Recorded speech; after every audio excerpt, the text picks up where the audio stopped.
Orchid garden में रविवार को जगत गुरु तत्वदर्शी संत रामपाल महाराज के सानिध्य में प्रोजेक्टर के माध्यम से सत्संग संपन्न हुआ, जिसमें गीता, चारों वेद, पुराण, कुरान और गुरु ग्रंथ साहिब व बाइबल में लिखे हुए गुड़ रहस्यों को उजागर किया गया और पूर्ण रामेश्वर करीब का ज्ञान दिया गया। संत ने बताया कि बिना तत्व ज्ञान के मनुष्य का मोक्ष नहीं हो सकता और भक्ति से ही मनुष्य नेकी की राह पर चल सकता है।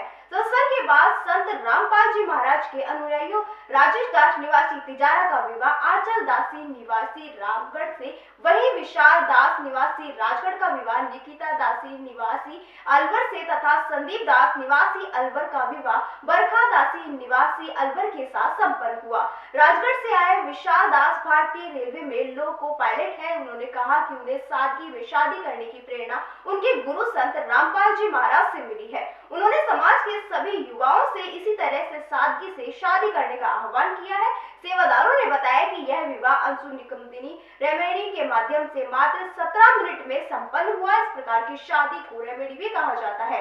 बिना किसी सांस्कृतिक आडंबरों तथा लोक दिखावे के यहाँ विवाह सादगीपूर्ण विवाह संपन्न हुआ। इस रेमेडी में ना तो वर वधू को हल्दी लगी और न ही मेहंदी लगी। विवाह में किसी प्रकार का लोक दिखावा नहीं हुआ। सेवादारों ने बताया कि इस विवाह में किसी भी प्रकार के दहेज का लेन देन नहीं हुआ। इस प्रकार के रेमेडी विवाह से समाज में अब बेटियों को बोझ नहीं समझा जाएगा। इसी के साथ ही दहेज रूपी राक्षस का अब खात्मा होगा, जिससे समाज में शांति आएगी।